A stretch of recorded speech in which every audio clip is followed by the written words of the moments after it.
మొదటి అధ్యాయము ప్రకటన గ్రంథము మొదటి అధ్యాయము 3వ వచనం. సమయము సమీపించినది గనుక ఈ ప్రవచన వాక్యములు చదువువాడును వాటిని విని ఇందులో వ్రాయబడిన సంగతులను గైకొను వారును ధన్యులు. కాబట్టి మనం చూస్తూ వచ్చాం సమయము సమీపించినది అని. ఈ సమయం సమీపించినప్పుడు ప్రభు మనకి చెప్తా ఉన్నటువంటి మాట ఏంటిది అంటే, యోహాను ద్వారా మనకేదైతే ప్రవచన వాక్యములు అనుగ్రహిస్తూ వచ్చాడో, ఈ ప్రవచన వాక్యాలు చదివేవారు వాటిని విని వ్రాయబడిన సంగతులన్నిటినీ గైకొనేవారు ధన్యులు అనేది మనం ఇక్కడ చూస్తూ ఉన్నాం. కాబట్టి మనం ధన్యులంగా చేయబడాలంటే మనం చేయాల్సినటువంటిది ఏంటంటే గైకొనాల. గైకొనటము అంటే ఆచరించటము లేదా అనుసరించటము అనేది, లేదా మన హృదయములో భద్రపరచుకోవటము అనేటటువంటిది మనం చూస్తాం. కాబట్టి దేవుని యొక్క వాక్యములో మనం చూస్తే గనక ఏ విషయాలు మనం గైకొనాలి అనేటటువంటిది కొన్ని విషయాలు వ్రాయబడతా ఉన్నాయి. వాటిని మనం చూడటానికి ప్రయత్నం చేద్దాం. ద్వితీయోపదేశ కాండము 13వ అధ్యాయము 17వ వచనం. ద్వితీయోపదేశ కాండము 13వ అధ్యాయము 17వ వచనం. నేడు నేను నీకు ఆజ్ఞాపించు ఆయన ఆజ్ఞలన్నింటినీ గైకొనుచు అనేది మనం అక్కడ చూస్తూ ఉన్నాం. కాబట్టి ఏవి మనం గైకొనాలి అంటే ఆయన యొక్క ఆజ్ఞలు గైకొనాలి అనేది మనం చూస్తాం. అందుకే మనం చూస్తే యోహాను సువార్త 22వ అధ్యాయంలో మనం చూస్తాం 5వ వచనం. యోహాను సువార్త యోహాను సువార్త 14వ అధ్యాయము 15వ వచనం. యోహాను సువార్త 14వ అధ్యాయము 15వ వచనం. మీరు నన్ను ప్రేమించిన ఎడల నా ఆజ్ఞలను గైకొందురు అనేటటువంటి మాట మనం అక్కడ చూస్తూ ఉన్నాం. 14వ అధ్యాయము 15వ వచనంలో మనం చూస్తూ ఉన్నాం, మీరు నన్ను ప్రేమించిన ఎడల నా ఆజ్ఞలు గై. కాబట్టి ఆయన ఆజ్ఞలు గైకొనాలా. ఆయన ఆజ్ఞలు మనం ఎప్పుడు గైకొంటాము అంటే ఆయనను ప్రేమించినప్పుడు. కాబట్టి మానవులంగా సహజంగా ఎప్పుడు మనం మాట వింటాము అంటే సహజంగా ఒకటి ప్రేమించినప్పుడు మాట వింటాము, రెండవది భయపడినప్పుడు మాట వింటాం. కాబట్టి ప్రభు ఇక్కడేం చెప్తా ఉన్నాడంటే మీరు నన్ను ప్రేమించిన ఎడల అంటా ఉన్నాడు. ప్రేమిస్తే నా ఆజ్ఞలను గైకొంటారు. ఒకవేళ 24వ వచనం కనుక మనం చదివితే అక్కడ వ్రాయబడిన మాట ఏంటంటే నన్ను ప్రేమింపని వాడు నా మాటలు గైకొనడు. కాబట్టి ప్రేమించి, అందుకే 23వ వచనంలో కూడా తిరిగి ఆ మాట మనం చదువుతాం. ఏమనంటే ఒకడు నన్ను ప్రేమించిన వాడు నా మాట గైకొనను, అప్పుడు నా తండ్రి వానిని ప్రేమించును, మేము వాని యొద్దకు వచ్చి వాని యొద్ద నివాసము చేస్తాం. కాబట్టి మనం గనక ప్రేమిస్తే, ప్రభువుని ప్రేమిస్తే ఆయన మాట వింటాం.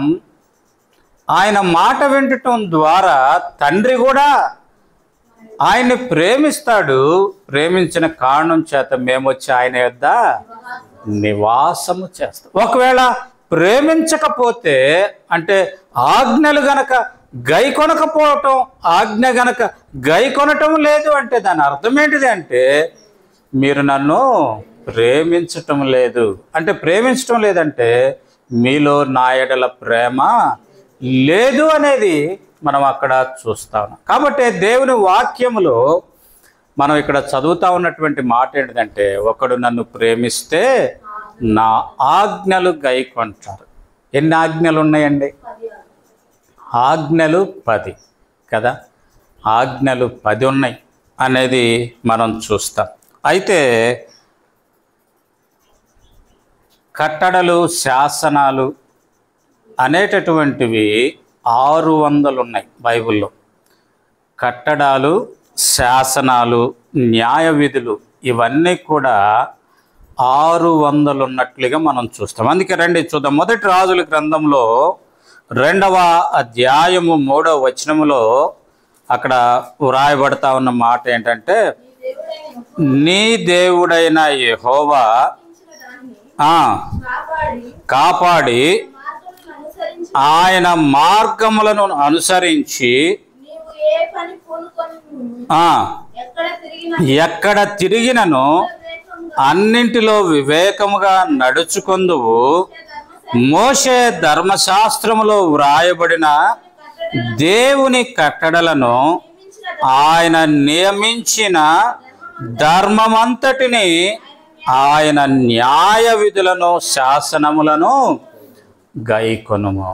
కాబట్టి రెండవదిగా మనం ఏమి గైకొనాలంటే ఆయన నియమించిన కట్టడలు, శాసనాలు, న్యాయ విధులు, ధర్మమంతటిని మనం గైకొనాలి. కాబట్టి ఆజ్ఞలు 10 ఇక్కడ వ్రాయబడి ఉన్నటువంటి కట్టడలు, న్యాయ విధులు, ధర్మ విధులు, శాసనాలు ఇవి దేవుని వాక్యంలో 600 ఉన్నట్లుగా మనం చూస్తాం. కాబట్టి వాటిని అంటే ఇవన్నీ ప్రభు మనకి ఇవ్వటము ద్వారా మానవుని యొక్క జీవితంలో కుడికి కానీ ఎడమకి కానీ తొలగిపోకుండా దేవుని ప్రేమిస్తూ ఆయన యొక్క మాట వింటూ నిత్య జీవార్థమైనటువంటి ఆ యొక్క పరలోక ఆశీర్వాదములో నీవు నేను ప్రవేశించాలనేది దేవుని యొక్క ఆశగా మనం చూస్తాము. మూడవదిగా గనక మనం చూస్తే ఆదికాండము 18వ అధ్యాయము 19వ వచనములో మనం చదివితే ఏమి గైకొనాలి అంటే ఆదికాండము 18వ అధ్యాయము 19వ వచనం ఎట్లనగా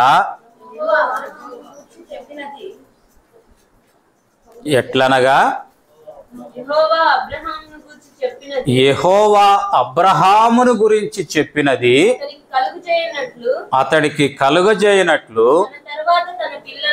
తన తరువాత తన పిల్లలను తన ఇంటి వారును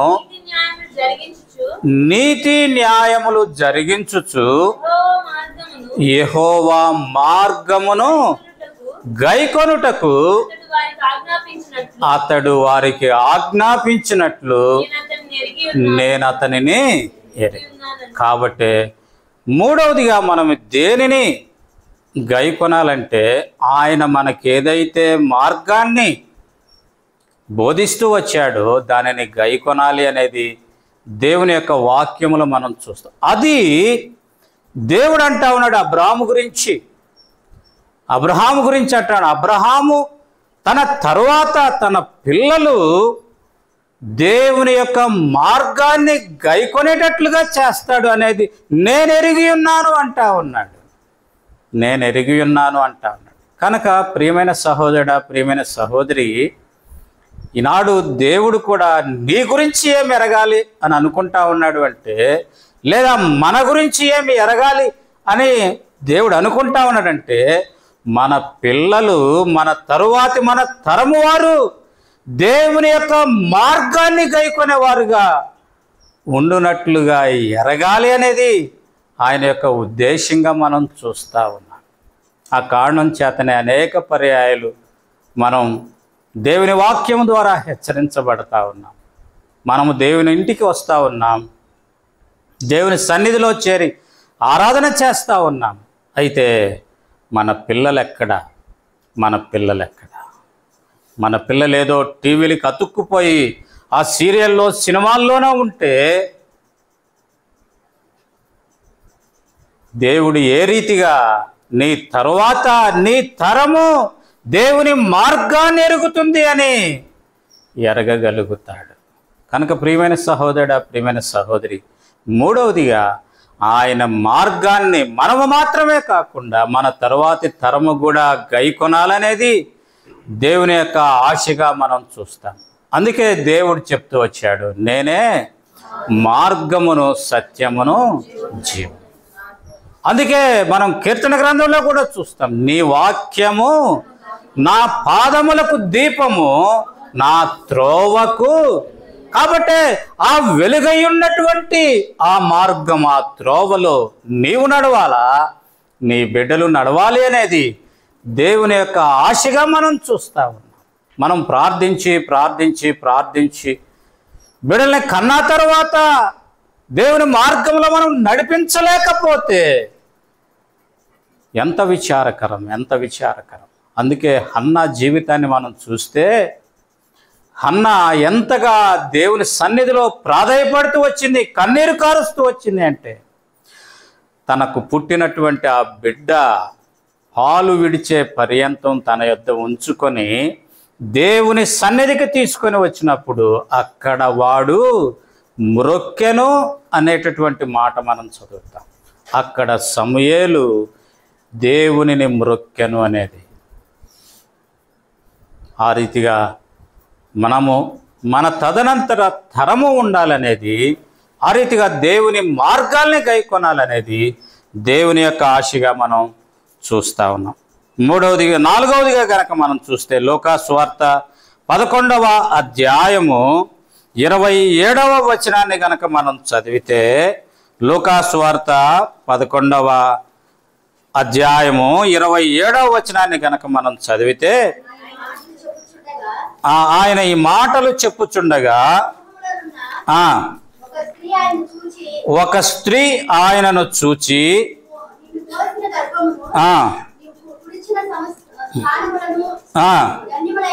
ధన్యములైనవి ఆయన అవును గాని దేవుని వాక్యము విని దానిని గైకొని వారు మరి ధన్యులని చెప్పాను. కాబట్టి నాలుగవదిగా మనం ఏం చూస్తామన్నమాట, దేనిని గైకొనాలి అంటే దేవుని వాక్యాన్ని విని దానిని గైకొని వారు మరీ ధన్యులు అనేది అక్కడ వ్రాయబడతాం. ఏదో మనం వింటం కాదు కానీ, విని వదిలివేయటం మాత్రం కాదు కానీ, దానిని గైకొనాలి అనేది మనం చూస్తాం. అందుకే కీర్తన గ్రంథం 119వ అధ్యాయంలో మనం చూస్తే గనక నీ వాక్యమే నన్ను బ్రతికించెను అనేది మనం చూస్తాం. కాబట్టి అందుకే నీ నోట నుండి వచ్చు ప్రతి మాట వలన నేను జీవిస్తూ ఉన్నాను అనేది మనం చూస్తాం. కాబట్టి ఆయన వాక్యము విని మనం భద్రం చేసుకోవటం ద్వారా మనము జీవము కలిగిన వారంగా ఉంటాం, మనలో మరణపు వాసన లేకుండా ఉంటుంది. కనుక అక్కడ వ్రాయబడిన మాట ఏంటంటే నీ వాక్యము నన్ను బ్రతికించు. కాబట్టి ఏదో భౌతికంగా బ్రతుకుతా ఉన్నటువంటిది దేవునికి ఇష్టమైంది కాదు కానీ, భౌతికంగా బ్రతకటముతో పాటుగా ఆత్మీయంగా కూడా నీవు బ్రతకాలి అనేది దేవుని ఆశ.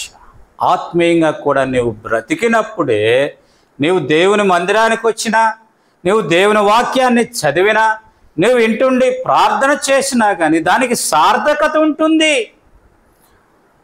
ఒకవేళ నీవు భౌతికంగా బ్రతుకుతూ ఆత్మీయంగా చస్తే దాని వలన దేవునికి ఏమాత్రము సంతోషం లేకపోగా నీకేమాత్రము ఉపయోగకరమైనదిగా ఉండదు అనేది మనం అక్కడ చూస్తూ ఉన్నాం. తర్వాత మనం గనక గమనిస్తే ఐదవదిగా కీర్తన గ్రంథము 103వ అధ్యాయము 17వ వచనం గనక చూస్తే, కీర్తన గ్రంథము 103వ అధ్యాయము 17వ వచనం గనక మనం గమనిస్తే, ఆయన నిబంధనను మనము గైకొనుచు ఆయన కట్టడలను అనుసరించుకొని వారి మీద యెహోవా యందు భయభక్తులు గల వారి మీద ఆయన కృప యుగ యుగములో నిలుచును. ఆయన నీతి వారి పిల్ల పిల్ల తరం వరకు నిలుచును. కాబట్టి ఆయన నిబంధన నూతన నిబంధన.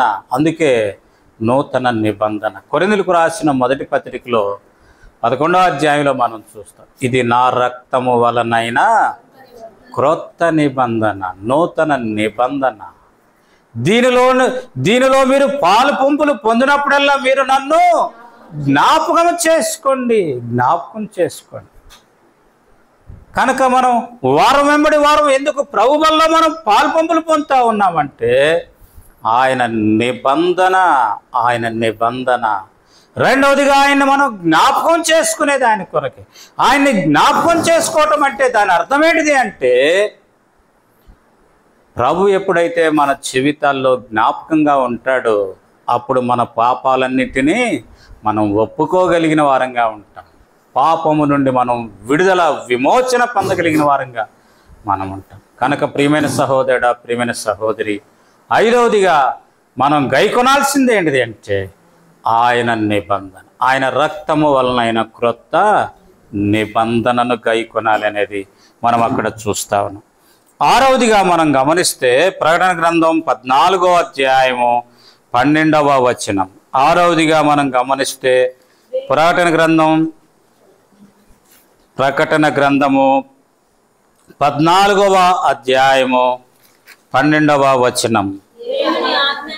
దేవుని ఆజ్ఞలను యేసును గూర్చిన విశ్వాసమును గైకొనుచున్న పరిశుద్ధుల ఓర్పు కనబడుతుంది. కాబట్టి ఐదవదిగా మనం ఏం చూస్తా ఉన్నామంటే యేసుని గూర్చిన విశ్వాసం. అందుకే రోమిలకు రాసినటువంటి పత్రికలో 10వ అధ్యాయంలో మనం చదువుతాం ఏమంటే, నమ్మి విశ్వాసముంచువారు కదా. 9వ వచనం, యేసు ప్రభువని నీ నోటితో ఒప్పుకొని దేవుడు మృతులలో నుండి ఆయనను లేపెనని నీ హృదయమందు విశ్వసించిన ఎడల నీవు రక్షించబడుదువు. ఏలయనగా నీతి కలుగునట్లు మనుష్యుడు హృదయంలో విశ్వసించును, రక్షణ కలుగునట్లు నోటితో ఒప్పుకును. ఏమనగా ఆయన యందు విశ్వాసముంచు వాడెవడు సిగ్గుపడడని లేఖనము. కాబట్టి ఆయన యందు విశ్వాసం ఉంచిన వాడెవడు కూడా సిగ్గుపడు. కారణం ఏంటిదంటే వాని జీవితంలో ఏముంటుంది? రక్షణ కార్యము జరిగించబడుతుంది. కనుకనే ప్రియమైన సహోదరుడా, ప్రియమైన సహోదరి, మనం చూస్తూ ఉన్నది ఏంటంటే ఐదవదిగా మనం ఏం చూస్తూ ఉన్నామంటే విశ్వాసము అనేటటువంటిది మనం అక్కడ చూస్తా ఉన్నాం. విశ్వాసము అనేది మనం అక్కడ గమనిస్తాం. జకర్యా గ్రంథం 3వ అధ్యాయము 8వ వచనాన్ని కనుక మనం గమనిస్తే, జకర్యా గ్రంథము 3వ అధ్యాయము 8వ వచనం. జకర్యా గ్రంథము 3వ అధ్యాయము 8వ వచనం.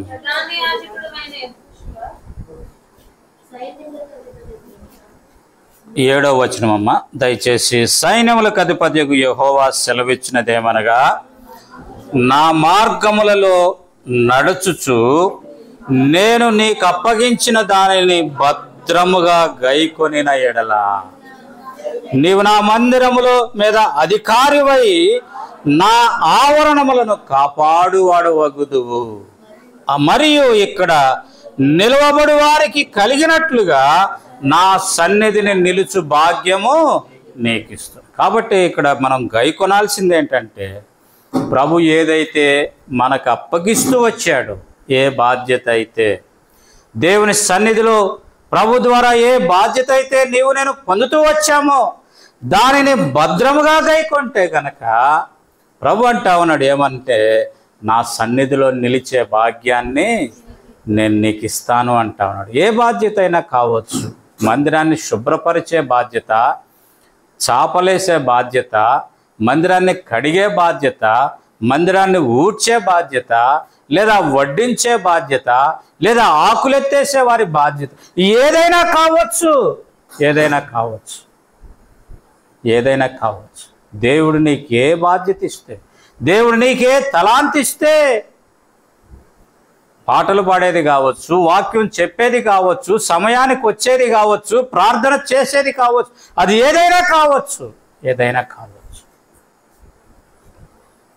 కనుకనే ప్రియమైన సహోదరుడా, ప్రియమైన సహోదరి, ఆ రీతిగా నీ నా జీవితాల్లో మనము వీటిని గైకొనాలి అనేది దేవుని యొక్క ఆశగా మనం చూస్తాం. అయితే మన జీవితాలు ఎలా ఉన్నాయంటే మార్కు సువార్త 7వ అధ్యాయము 8-9 వచనాలు గనక మనం చూస్తే, మార్కు సువార్త 7వ అధ్యాయము 8-9 వచనాలు గనక మనం చదివితే అక్కడ వ్రాయబడతా ఉన్నటువంటి మాట ఏంటి అంటే, మీరు దేవుని ఆజ్ఞను విడిచిపెట్టి మనుష్యుల పారంపర్యాచారమును గైకొనుచున్నారు, మరియు ఆయన మీరు మీ పారంపర్యాచారము గైకొనుటకు దేవుని ఆజ్ఞను బొత్తిగా.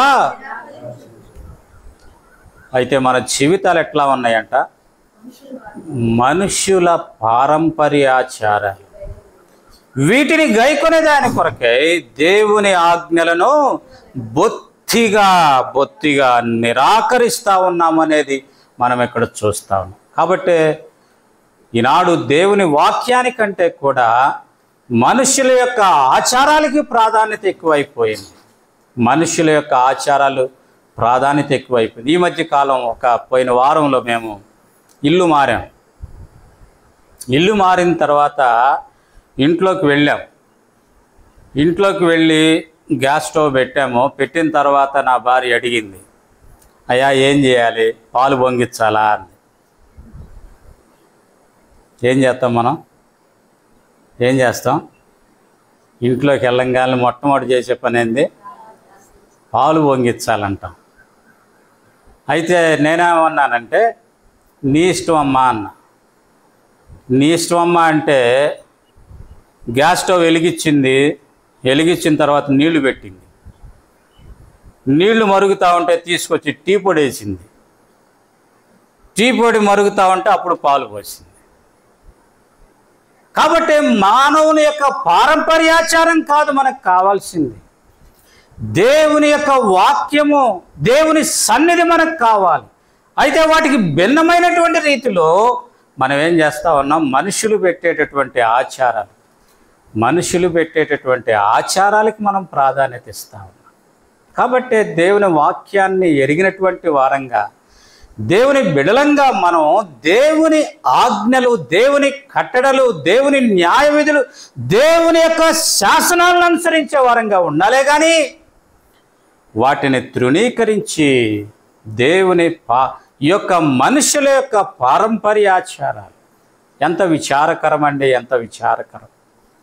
దేవుని సన్నిధిలో పెళ్లి చేసుకోవటానికి మనం ఏం చేస్తాము? దేవుని సన్నిధిలో పెళ్లి చేసుకోవటానికి మనం ఏం చేస్తాం? దేవుని సేవకుని దగ్గరికి వచ్చి, అన్న మరి ఫలానా మీరు డేట్ పెడితే ప్రార్థన చేసి మీరు సమయం ఇస్తే ఆ రోజు మేము పెళ్లి చేసుకుంటాం. దానికి బదులుగా మనం ఏం చేస్తాం? ముందుగా వెళ్ళి ముహూర్తాలు పెడతాం.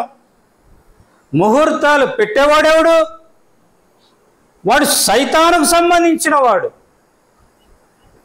దేవుని వాక్యానికి విరుద్ధమైనటువంటి ఆచారాలు చేస్తూ మరలా వచ్చి ఇక్కడ పెళ్ళి కదా. పెళ్ళి అయిపోయిన తర్వాత చనిపోతే, ఎవరైనా చనిపోగానే మరలా మనం ఏం చేస్తాం? 3వ రోజు, 5వ రోజు, 11వ రోజు, 9వ రోజు దినాలు కదా. ఇవన్నీ ఎవరు పెట్టారు? ఇవన్నీ ఎవరు పెట్టారంటే మనుషుల యొక్క ఆచారాలు ఇవన్నీ. మా నాయనమ్మ చనిపోయింది. మా నాయనమ్మ చనిపోతే మా నాయనమ్మ తరపు బంధువులందరూ వచ్చారు మా నాన్న దగ్గరికి. బంధువులు వచ్చి,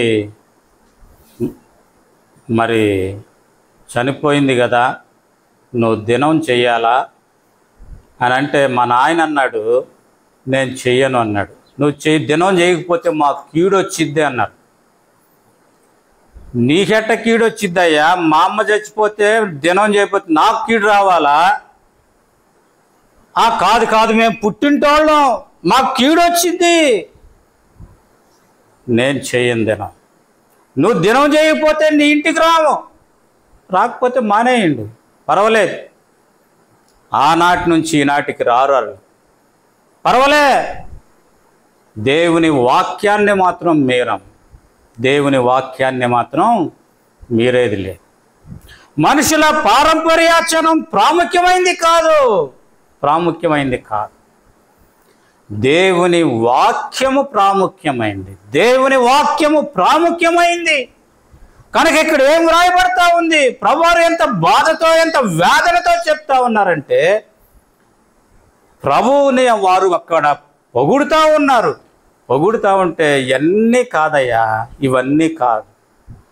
మీరేం చేయాలి అంటే, అక్కడ ఏం చెప్పాడు అంటే, దేవుని వాక్యమును నిరర్ధకము చేస్తూ ఉన్నారు. మనుషుల పారంపర్యాచారం కొరకై దేవుని వాక్యాన్ని నిరర్ధకం చేస్తారు. కనుక ప్రియమైన సహోదరుడా, ప్రియమైన సహోదరి,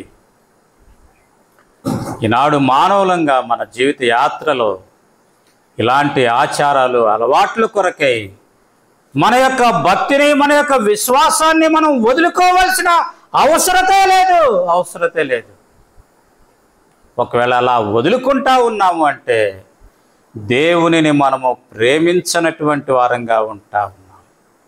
దేవునిని మనం ప్రేమించటం లేదు అంటే దేవుడు మనతో లేడు అనేది మనం గ్రహించాలనేది దేవుని యొక్క ఆశ. కనుక ప్రియమైన సహోదరుడా, ప్రియమైన సహోదరి, మనుషులు నిందలు పెట్టొచ్చు, మనుషులు రాము అనొచ్చు, మనుషులు దూరం చేయొచ్చుగాక, కానీ దేవుడు మనతో ఉన్నాడు అనేటటువంటిది మనం జ్ఞాపకం చేసుకొని ఇటువంటి ఆచారయుక్తమైనటువంటి భక్తిని మనం విడిచినటువంటి వారమై నిజమైనటువంటి క్రైస్తవులంగా నేను బ్రతకాలనేది దేవుని ఆశ. అందుకే అక్కడ వ్రాయబడినట్టు ఏంటంటే, ఈ ప్రవచన వాక్యములు చదువువాడును వినువాడును దానిని గైకొనాలి అనేది అక్కడ వ్రాయబడతా ఉంది. కనుక ప్రియమైన సహోదరుడా, ప్రియమైన సహోదరి, ఎలా ఉంది మన జీవితం? ఆయన వాక్యాన్ని గైకొంటా ఉన్నామా, లేక ఆచారాలని గైకొంటా ఉన్నామా? ఎలా ఉంది మన జీవితం? కనుక ప్రియమైన సహోదరుడా, ప్రియమైన సహోదరి, ఇక్కడ మనం చూస్తూ వచ్చాం. కాబట్టి ఏమి గైకొనాలి అంటే, మొదటిగా మనం చూస్తూ వచ్చింది ఏంటంటే, ఆయన యొక్క ఆజ్ఞలను గైకొనాలి అనేది మనం చూసాం. అందుకే ఇక్కడ యోహాను సువార్తలో 14వ అధ్యాయంలో 15వ వచనంలో మనం చదువుతూ వచ్చాం. ఏంటిది అంటే, మీరు నన్ను ప్రేమించిన యెడల నా ఆజ్ఞలను గైకొనుడి. కాబట్టి ఆయనను ప్రేమిస్తే ఆయన ఆజ్ఞలు గైకొంటాం. 21వ వచనంలో కూడా మనం చూస్తూ వచ్చాం. యోహాను సువార్త 14వ అధ్యాయం 21వ వచనంలో, ఒకడు నన్ను ప్రేమించిన యెడల వాడు నా మాట గైకొనును అనేది మనం చూస్తాం. కాబట్టి ప్రేమించటం అనేది మనకు అవసరం అనేది మనం చూస్తూ ఉన్నాం. ఒకవేళ ప్రేమింపకపోతే కనుక ఆయన మాట గైకొనడు అనేది మనం చూస్తాం. అయితే ఆయన యొక్క ఆజ్ఞలు ఎలాంటివి అంటే, మొదటి యోహాను పత్రిక 5వ అధ్యాయము 3వ వచనాన్ని కనుక మనం చదివితే, మొదటి యోహాను పత్రిక 5వ అధ్యాయం 3వ వచనం కనుక చదివితే, మనం ఆయన ఆజ్ఞలను గైకొనుటయే దేవుని ప్రేమించుట, ఆయన ఆజ్ఞలు భారమైనవి కావు. కాబట్టి ఇక్కడ మనం 3 విషయాలు చూసాం. ప్రేమించేవాడు ఆజ్ఞలు గైకొంటాడు, ప్రేమించని వాడు ఆజ్ఞలు గైకొనడు. ఇక్కడ మూడవదిగా మనం ఏం చూస్తా ఉన్నామంటే, ఆజ్ఞలను గైకొనుటే ప్రేమించుట, ఆజ్ఞలను గైకొనుటే ప్రేమించుట అనేది మనం ఇక్కడ చూస్తాం. ఆయన ఆజ్ఞలు భారమైనవి కావు అనేది మనం చూస్తూ ఉన్నాం. ఏంటిది ఆయన ఆజ్ఞల్లో అంటే, నీ తండ్రిని నీ తల్లిని సన్మానించు. నీ తండ్రిని నీ తల్లిని సన్మానించు అంటే శాలువలేసి దండలేయాలని రోజు కాదు. గౌరవించాలనేది, వాళ్ళ మాట వినాలనేది అంతే. వాళ్ళ మాట వినాలనేది అంతే.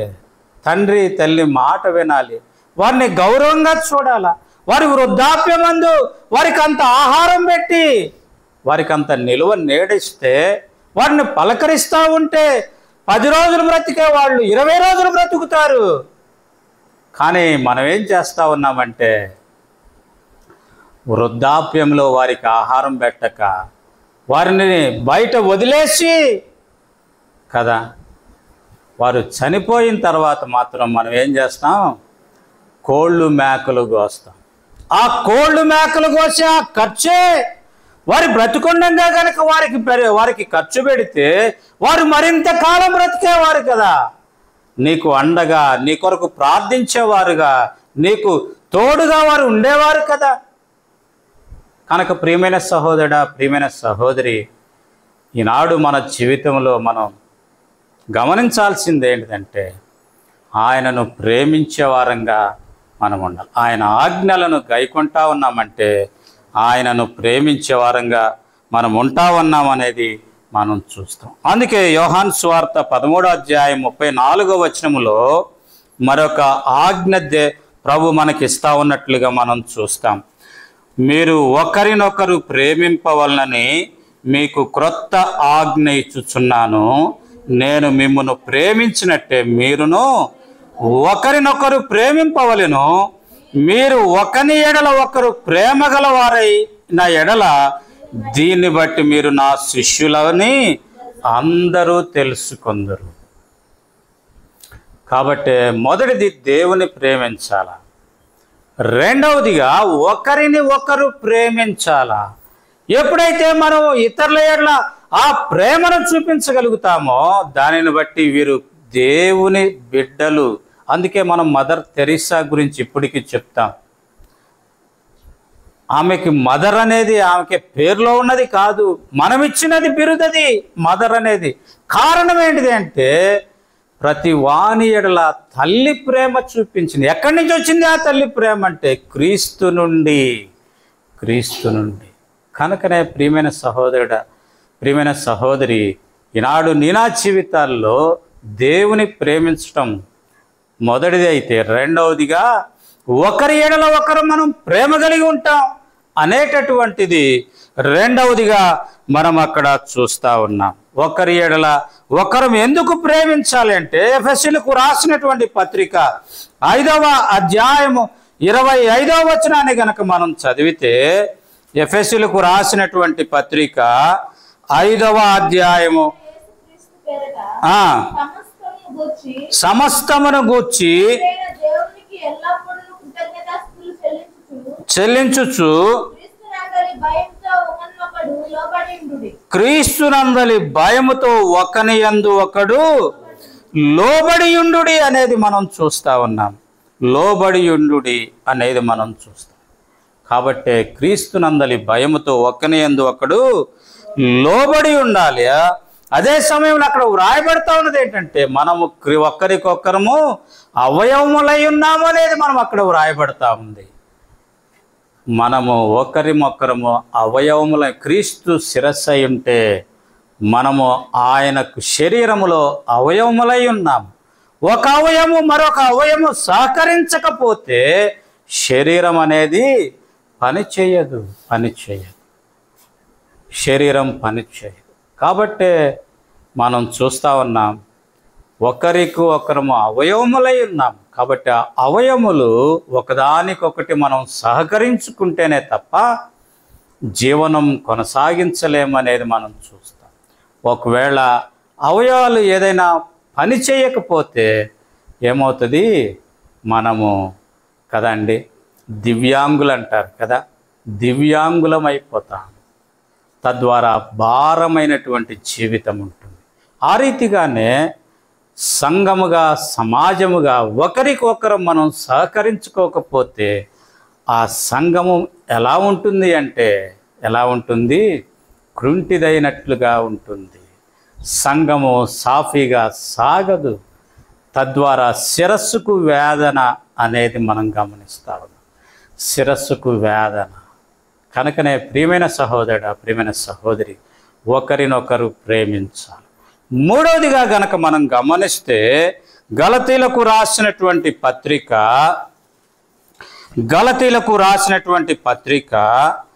5వ అధ్యాయము 14వ వచనం గనక మనం గమనిస్తే అక్కడ వ్రాయబడతా ఉన్నటువంటి మాట ఏంటంటే, ధర్మశాస్త్రమంతయు నిన్ను వలె నీ పొరుగు వారిని ప్రేమించుము, నిన్ను వలె నీ పొరుగు వారిని. కాబట్టి మూడవదిగా మనము ఎవరిని ప్రేమించాలి అంటే, ఎవరిని ప్రేమించాలా?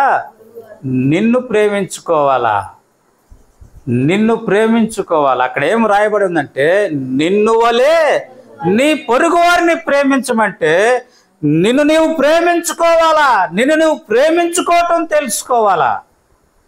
నిన్ను నీవు ప్రేమించుకుంటే నిన్ను నీవు ఎట్లా ప్రేమించుకుంటా ఉన్నావో, నాలుగవదిగా నీ పొరుగు వారిని ప్రేమించాలా, నీ పొరుగు వారిని అందుకే మనం చదువుతాం లూకాసు వార్తలోనే 15వ అధ్యాయంలో అనుకుంటా కదండి, మంచి సమరయుడి గురించి అక్కడ వ్రాయబడతా ఉంది. 15 ఏదో మంచి సమరయుడి గురించి. ఆ దారిని వెళ్తా ఉన్నాడు. ఆ దారిన వెళ్తా ఉన్నప్పుడు లేవీయుడు వెళ్ళాడు, యాజకుడు వెళ్ళాడు, శాస్త్రులు వెళ్ళారు.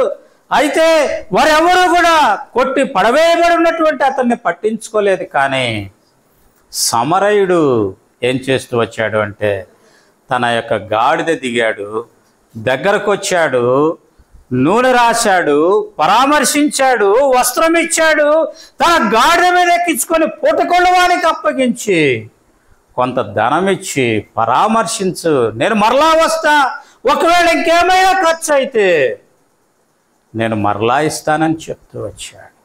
తనకేమైనా బంధువా, తనకేమైనా తెలిసిన వాడా? కాదే, అతడు పొరుగువాడు. అయినప్పటికీ అట్టి ప్రేమ మనం కలిగి ఉండాలనేది దేవుని ఆశగా మనం చూస్తాం. కనుక మొదటిదిగా దేవునిని మనం ప్రేమించే వారంగా ఉండాలా. రెండవదిగా ఒకరినొకరు ప్రేమించుకునే వారంగా ఉండాలా. మూడవదిగా మనల్ని మనం ప్రేమించుకునే వారంగా ఉండాలా. నాలుగవదిగా పొరుగు వారిని కూడా ప్రేమించే వారంగా మనం ఉండాలి. అప్పుడు మాత్రమే ఆయన ఆజ్ఞలను గైకొనే వారంగా మనం ఉన్నట్లు లెక్క. అప్పుడు మాత్రమే ఆయన ఆజ్ఞలు గైకొనే వారంగా ఉన్నట్లుగా లెక్క. అయితే మనం ఎలా ఉన్నాము అంటే, ఇక్కడ వ్రాయబడతా ఉంది ఇదే గలతీలకు రాసిన పత్రిక 5వ అధ్యాయంలో 14-15 వచనాలు, ధర్మశాస్త్రమంతయు నిన్ను వలె నీ పొరుగు వారిని ప్రేమించుము అన్ను ఒక్క మాటలో సంపూర్ణమై ఉన్నది. అయితే మీరు ఒకరినొకడు కరచుకొని భక్షించిన ఎడల మీరు ఒకని వలన ఒకడు బొత్తిగా నశించిపోదురేమో చూచుకొనుడి. ప్రేమించాలి అని చెప్తా ఉంటే ఇక్కడేం రాయబడతా ఉంది? ఖర్చుకొని భక్షించుకుంటే ఏమైపోతారు? ఒకని ఎడల ఒకడు బొత్తిగా నశించిపోతారేమో.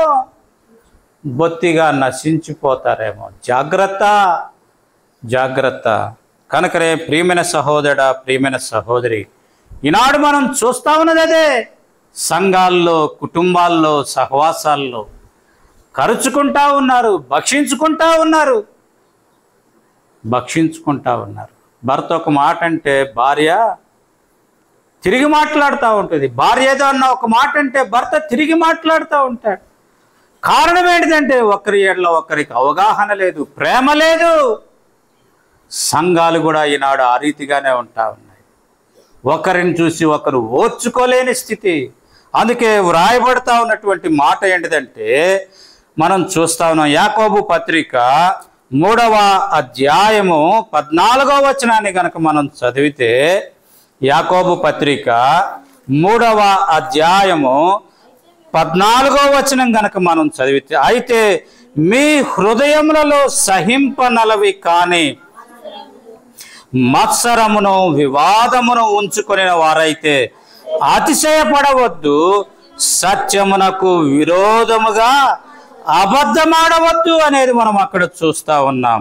ఇక్కడ ఏమంటా ఉన్నాడంటే సహింపనలవి కాని అనే మాటలో అక్కడ ఏం రాయబడతా ఉందంటే చేదైనటువంటి ఏముంచుకుంటా ఉన్నారు అంటే అక్కడ మనం చూస్తూ ఉన్నది ఏంటంట, మత్సరం ఉంది, వివాదం ఉంది. మత్సరం ఉంది, వివాదం ఉంది.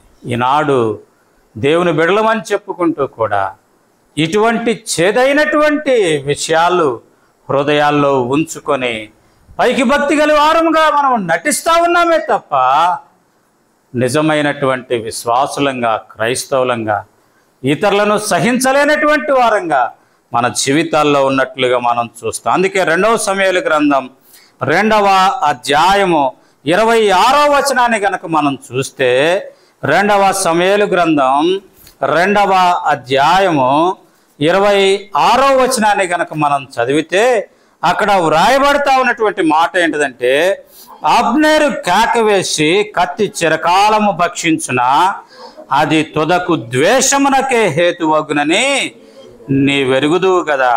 తమ సహోదరులను తరమవద్దని నీవెంతవరకు జనులకు ఆజ్ఞ ఇయ్యక ఉందు. కాబట్టి మనం ఇక్కడ చూస్తా ఉన్నాం, దావీదుని యోధా ప్రజలు వారికి రాజుగా అభిషేకించుకుంటూ వచ్చారు. ఇశ్రాయేలీలు వేరొక రాజ్యంగా ఉంటూ వచ్చారు. అయితే అక్కడ అబ్నేరు తరుముతా ఉన్నట్లుగా మనం అక్కడ చూస్తాం.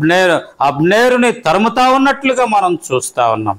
అందుకే అబ్నేరు అంటా ఉన్నాడు కేక వేసి కత్తి చిరకాలము భక్షించున తుదకు ద్వేషమునకే హేతువగును. కాబట్టి ఏమంటామనంటే నీ సహోదరులకు చెప్పయ్యా తరమొద్దని, నీ సహోదరులకు చెప్పయ్యా అంటే అప్పుడు తర్వాత మనం అక్కడ చూస్తా ఉన్నాం 27వ వచనంలో, యోవాబు దేవుని జీవము తోడు జగడమునకు నీవు వారిని పిలవక యుండిన ఎడల జనులందరూ తమ సహోదరులను తరమక ఉదయముననే తిరిగి పోయిదరని చెప్పి బాకా ఓదగా జనులందరూ నిలచి ఇశ్రాయేలు వారిని తరుముటయు వారితో యుద్ధము చేయుటయు మానిరి అనేది మనం అక్కడ చూస్తాం. కనుకనే ప్రియమైన సహోదరుడా, ప్రియమైన సహోదరి, మన జీవితాలు ఈనాడు ఈ రీతిగా ఉంటా ఉన్నాయి అనేటటువంటిది మనం అక్కడ చూస్తూ ఉన్నాం. అందుకే ఇక్కడ వ్రాయబడతా ఉంది ఏంటిదంటే ఫిలిప్పీలకు రాసినటువంటి పత్రిక 3వ అధ్యాయం 2వ వచనంలో కొన్ని కఠినమైనటువంటి మాటలు అక్కడ వ్రాస్తా ఉన్నాడు. ఫిలిప్పీలకు రాసినటువంటి పత్రిక 3వ అధ్యాయం 2వ వచనంలో, కుక్కల విషయమై జాగ్రత్తగా ఉండుడి, దుష్టులైన పనివారి విషయమై జాగ్రత్తగా ఉండుడి, ఈ ఛేదన ఆచరించు వారి విషయమై జాగ్రత్తగా ఉండుడి. కాబట్టి ఎవరి విషయం మనం జాగ్రత్తగా ఉండాలంటే ఈ ఛేదన విషయమై, అంటే భక్షించే వారి విషయమై మనం జాగ్రత్తగా ఉండాలనేది మనం గమనిస్తాం. భక్షించటం అంటే నష్టపరచటము, భక్షించటం అంటే చీల్చివేయటము, సంఘాలను చీల్చివేయటం, సంఘాలను నష్టపరచటం, సంఘాలని పాడు చేయటం అనేటటువంటిది ఈనాడు ఎక్కువైపోతూ ఉంది. ఎందుకు కారణం అంటే సమయము సమీపించింది కాబట్టి సమయం సమీపించింది. కాబట్టి ఎవరిని మృంగుదనా అని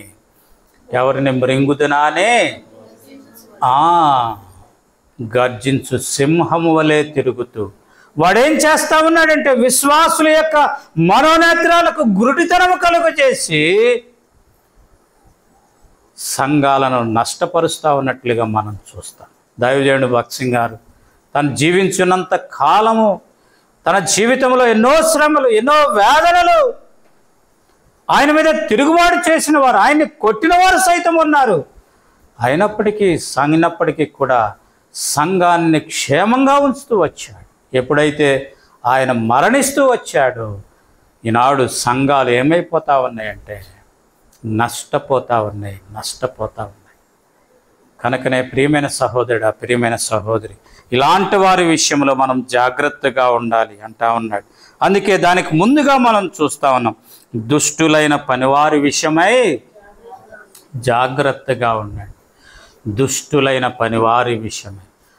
దానికి ముందుగా మనం చూస్తా ఉన్నది ఏంటంటే, కుక్కల విషయమై జాగ్రత్తగా ఉండండి అంటా ఉన్నాడు. కుక్కల విషయమై జాగ్రత్తగా ఉండండి. కారణం ఏంటిది అంటే రండి చూద్దాం. మనం గనక చూస్తే మత్తయి సువార్త 7వ అధ్యాయం 6వ వచనములో అంటాడు.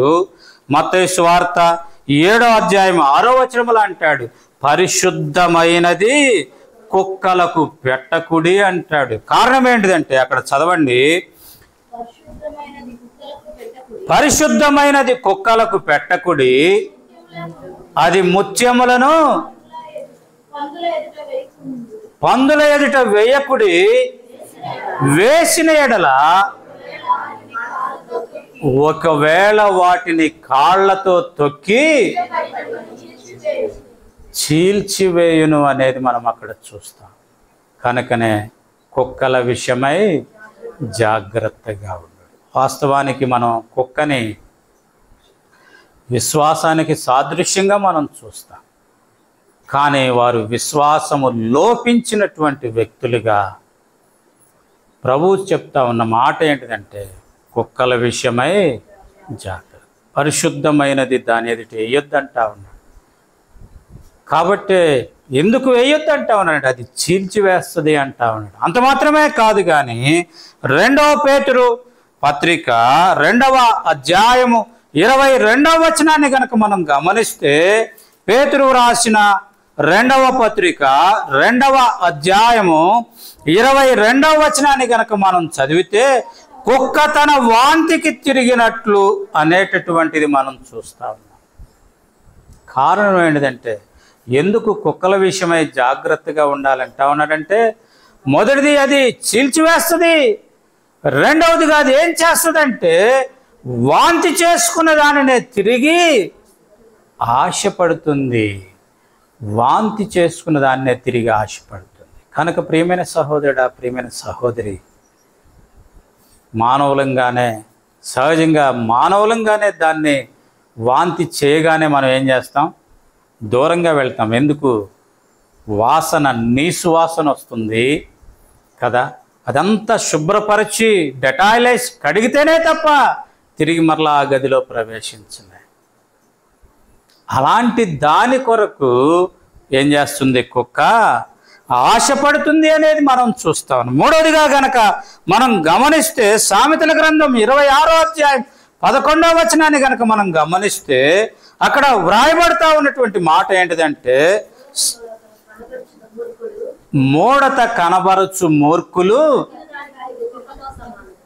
కుక్కతో సమానము అంటా ఉన్నాడు. అంటే మూర్ఖులు కదా, వాళ్ళు మూర్ఖులు. వారు ఏం చేస్తారో వారికి తెలియదు. అలాంటి వారు కుక్కతో సమానం అంటా ఉన్నారు. కాబట్టి వారు ఏం చేస్తూ ఉన్నారో వారు ఎరగనటువంటి స్థితి వారి జీవితాల్లో ఉంటా ఉన్న కారణం చేత వారితో జాగ్రత్తగా ఉండాలనేది మనం చూస్తాం. అంత మాత్రమే కాకుండా కీర్తన గ్రంథం 59వ అధ్యాయం 14వ వచనాన్ని కనుక మనం చదివితే, అక్కడ వ్రాయబడతా ఉన్నటువంటి మాట ఏంటిది అంటే, కీర్తన గ్రంథము, సాయంకాలమున వారు మరలా వచ్చుదురు, కుక్కవలే మొరుగుచు పట్టణము చుట్టూ తిరుగుదురు. కాబట్టి ఈనాడు మొరుగుచు చుట్టూ తిరుగుతూ ఉంటారు. కారణం ఏంటిదంటే, వారు నా దగ్గరికి రా, నా గ్రూపులో చేరు, నాతో చేరు, వాడిని పడేద్దాం, వాడిని దోసేద్దాం, సంఘాన్ని నాశనం చేద్దాం. కాబట్టి కుక్కవలే తిరుగుతూ ఉన్నారు. వారి చుట్టూ తిరుగుతూ కదా. ఈనాడు ఆ స్వభావం ధరించి సంఘాలు నాశనమయ్యేదాని కొరకై కారణమవుతా ఉన్నట్లుగా మనం చూస్తూ ఉన్నాం. అంత మాత్రమే కాకుండా మనం గమనిస్తూ ఉన్నాం, కీర్తన గ్రంథం 22వ అధ్యాయము 16వ వచనాన్ని కనుక మనం గమనిస్తే, కీర్తన గ్రంథం 22వ అధ్యాయము కుక్కలు నన్ను చుట్టుకొని ఉన్నవి, దుర్మార్గులు నన్ను గుంపుగూడి ఆవరించి ఉన్నారు. వారు నా చేతులను పాదములను పొడిచి ఉన్నారు అనేటటువంటి మాట మనం చదువుతాం.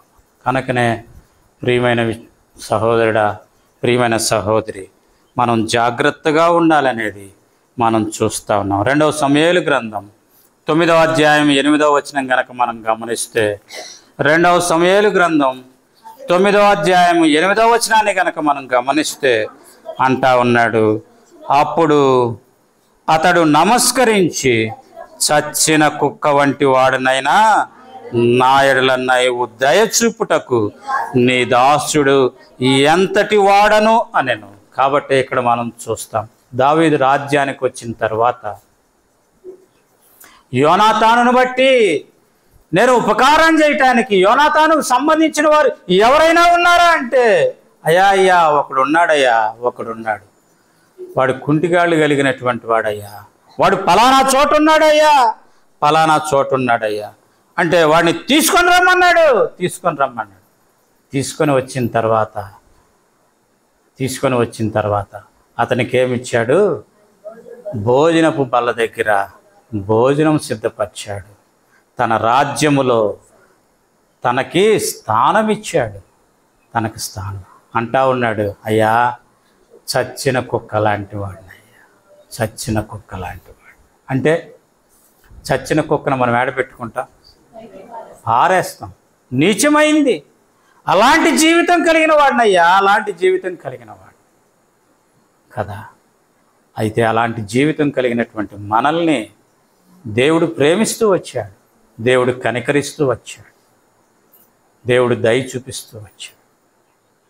కనుకనే అట్టి లక్షణం కుక్క లాంటి జీవితం జీవించొద్దనేది దేవుడు మనకి హెచ్చరిక చేస్తూ, అలాంటి జీవితాన్ని జీవిస్తూ ఉన్న వారి విషయమై జాగ్రత్తగా ఉండండి అని మనల్ని హెచ్చరిస్తూ ఉన్నట్లుగా మనం చూస్తాం. అందుకే ప్రభు చెప్తూ వచ్చాడు, నన్ను ప్రేమించండి, నా ఆజ్ఞలు గైకొనండి, ఒకరినొకరు ప్రేమించండి, నిన్ను నీవు ప్రేమించుకో, నీ పొరుగు వారిని కూడా ప్రేమించు. కాబట్టి మనం కొరింథీయులకు రాసినటువంటి పత్రిక, మొదటి పత్రికలో 13వ అధ్యాయంలో మనం చూస్తాం. చివరిలో మనం అక్కడ వ్రాయబడతా ఉన్నటువంటి మాట ఏంటిదంటే, కొరింథీయులకు రాసిన మొదటి పత్రిక 13వ అధ్యాయము, కొరింథీయులకు రాసినటువంటి మొదటి పత్రిక 13వ అధ్యాయము చివరి మాట ఏంటిది అంటే, కాగా విశ్వాసము, ప్రేమ నిలుచును, వీటిలో శ్రేష్టమైనది ప్రేమయే. విశ్వాసము, నిరీక్షణ, ప్రేమ నిలుచును. విశ్వాసము రక్షణకు కారణమవుతుంది, నిరీక్షణ నిత్య జీవానికి కారణమవుతుంది, ప్రేమ ఆయన మనతో జీవించటానికి కారణమవుతుంది, ఆయన మనతో జీవించటానికి కారణం. అందుకే మీరు నన్ను ప్రేమిస్తే నా తండ్రి కూడా మిమ్మల్ని ప్రేమిస్తాడు, మేమొచ్చి నీతో సహవాసం. కాబట్టి ప్రేమ ద్వారా ప్రభు మనతో ఉండేటటువంటి గొప్ప భాగ్యాన్ని, ధన్యతని మనం పొందగలిగిన వారంగా మనం ఉంటాం. కనుకనే అట్టి ప్రేమకు దూరమైనటువంటి కుక్కల విషయమై జాగ్రత్తగా ఉండండి అనేది ప్రభు ఇక్కడ హెచ్చరిస్తూ ఉన్నట్లుగా మనం చూస్తూ ఉన్నాం. చివరిగా ఒక్క మాట మనం చూసి ముగించుకోవటానికి మనం ప్రయత్నం చేద్దాం. ఒకవేళ ఇక్కడ మనం చదువుకుంటూ వచ్చాం, యోహాను సువార్తలో మీరు నన్ను ప్రేమించకపోతే నా ఆజ్ఞలను గైకొనరు అనేది మనం అక్కడ చూస్తూ ఉన్నాం. అందుకే ఈ యొక్క యోహాను పత్రికలో మనం గనక గమనిస్తే, ప్రేమ లేని వారం అయితే మనం ఎలా ఉంటాము అంటే, 2వ అధ్యాయము, మొదటి యోహాను పత్రిక 2వ అధ్యాయంలో గనక మనం చూస్తే 8వ వచనములో మనం అక్కడ చదువుతా ఉన్నాం, మరియు క్రొత్త ఆజ్ఞ మీకు వ్రాయిచున్నాను, చీకటి గతించుచున్నది, సత్యమైన వెలుగు ఇప్పుడు ప్రకాశించుచున్నది కనుక అది ఆయన యందు మీ అందును సత్యమే. వెలుగులో ఉన్నానని చెప్పుకొనుచు తన సహోదరుని ద్వేషించువాడు ఇప్పటి వరకును చీకటిలోనే ఉన్నాడు. తన సహోదరుని ప్రేమించువాడు వెలుగులో ఉన్నాడు, అతని యందు అభ్యంతర కారణమేమీ లేదు. తన సహోదరుని ద్వేషించువాడు చీకటిలో ఉండి చీకటిలో నడుచుచున్నాడు. చీకటి అతని కన్నులకు గురుతనం కలుగజేసెను గనుక తానెక్కడికి పోవుచున్నాడో అతనికి తెలియదు అనేది మనం అక్కడ చూస్తాం. కాబట్టే ప్రేమించిన వాడు చీకటిలో ఉన్నాడు, వాని కన్నులకు ఆ చీకటి గురుడితనం కలుగు చేస్తూ ఉంది. తత్ఫలితంగా వాడు ఎక్కడికి వెళ్తా ఉన్నాడో వాడికి ఎరగటంలే, వాడు ఎరగనటువంటి జీవితాన్ని వాడు కలిగి ఉన్నట్లుగా మనం చూస్తాము. రెండవదిగా గనక మనం గమనిస్తే 3వ అధ్యాయము 10వ వచనం, మొదటి యోహాను పత్రిక 3వ అధ్యాయము 10వ వచనాన్ని గనక మనం చదివితే అక్కడ వ్రాయబడి ఉంటా ఉంది, దీనిని బట్టి దేవుని పిల్లలెవరో అపవాది పిల్లలెవరో తేటబడును. నీతిని జరిగించని ప్రతి వాడును, తన సహోదరుని ప్రేమింపని ప్రతి వాడును దేవుని సంబంధి కాడు. కాబట్టి రెండవదిగా ప్రేమ లేకపోతే వాడు దేవుని సంబంధి కాడు అనేది మనం చూస్తా ఉన్నాం. మొదటిగా వాడు చీకటిలో ఉన్నవాడు అనేది మనం చూస్తా ఉన్నాం. రెండవదిగా వాడు దేవుని సంబంధి కాదు అనేది మనం చూస్తా ఉన్నాం. 3వ అధ్యాయమే 14వ వచనం కనుక మనం చదివితే, మనము సహోదరులను ప్రేమించున్నాము గనుక మరణములో నుండి జీవంలోనికి దాటి ఉన్నామని ఎరుగుదుము. ప్రేమ లేనివాడు మరణము నిలిచి ఉన్నాడు. ప్రేమ లేకపోతే వాడు ఎక్కడ ఉంటా మరణంలో ఉన్నాడు, అంటే వాడు చచ్చిన వాడితో సమానం. ప్రేమ లేనివాడు చచ్చిన వాడితో సమానము అనేది మనం అక్కడ చూస్తూ ఉన్నాం. అంతేకాకుండా మనం 15వ వచనం కనుక మనం చదివితే, తన సహోదరుని ద్వేషించువాడు నరహంతకుడు, ఏ నరహంతకుని అందును నిత్య జీవము ఉండదు. కాబట్టి ప్రేమ లేనివాడు 4వదిగా ఏంటంటే వాడు ఎలాంటి వాడంట, నరహంతకుడంట. వాడిలో నిత్య జీవం అనేది ఉండదు అనేది మనం చూస్తా ఉన్నాం. చివరిదిగా 5వదిగా గనక మనం గమనిస్తే 4వ అధ్యాయం 20వ వచనంలో 4వ అధ్యాయము 20వ వచనంలో మనం చూస్తాం, ఎవడైనను నేను దేవుని ప్రేమించున్నానని చెప్పి తన సహోదరుని ద్వేషించిన యెడల అతడు అబద్ధికుడగును. తాను చూచిన తన సహోదరుని ప్రేమింపని వాడు తాను చూడని దేవునిని. కాబట్టి ప్రియమైన సహోదరుడా, ప్రియమైన సహోదరి, మన ఎదుటి కనబడతా ఉన్నటువంటి మన సహోదరుని ప్రేమించలేకపోతే, మన సహోదరునికి సహాయపడలేకపోతే, మన సహోదరుని ఆదుకోలేకపోతే మనకు కనబడిన దేవుణ్ణి మనం ఎట్లా ప్రేమించగలుగుతాం?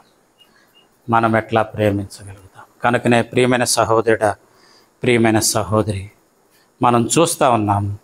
మొదటి యోహాను పత్రిక 4వ అధ్యాయము 7వ వచనాన్ని గనక మనం చదివితే చివరిగా ఇక్కడ మనం వ్రాయబడతా ఉంది ఏంటంటే, ప్రియులారా మనము ఒకరినొకడు ప్రేమింతము, ఏలయనగా ప్రేమ దేవుని మూలముగా కలుగుచున్నది.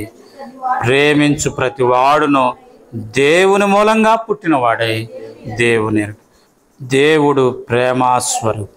ప్రేమ లేనివాడు దేవుని ఎరుగడు అనేది మనం అక్కడ చూస్తా ఉన్నాం. ఆ కారణం చేత 9వ వచనం కూడా, మనము ఆయన ద్వారా జీవించినట్లు దేవుడు తన అద్వితీయ కుమారుని లోకములోనికి పంపాను. దీనివలన దేవుడు మన యందుంచిన ప్రేమ ప్రత్యక్షపరచబడుతుంది అనేటటువంటిది మనం చూస్తూ ఉన్నాం. కనుకనే ప్రియమైన సహోదరుడా, ప్రియమైన సహోదరి, ఈనాడు నీవు నేను ఆయన ఆజ్ఞలు గైకొనాలి. ఆయన ఆజ్ఞలు గైకొంటామంటే ఆయనను మనం ప్రేమించాలి అనేది మనం అక్కడ చూస్తా ఉన్నాం. ప్రశ్న ఏంటి అంటే, ఆయన ఆజ్ఞలను మనం గైకొనగలుగుతా ఉన్నామా, లేక ఆయన ఆజ్ఞలను విడిచి పారంపర్యాచారం, పెద్దల యొక్క పారంపర్యాచారాలని గైకొంటా ఉన్నామా? ఎలా ఉంది మన జీవితం. పరీక్షించుకుందాం, సరి చేసుకుందాం.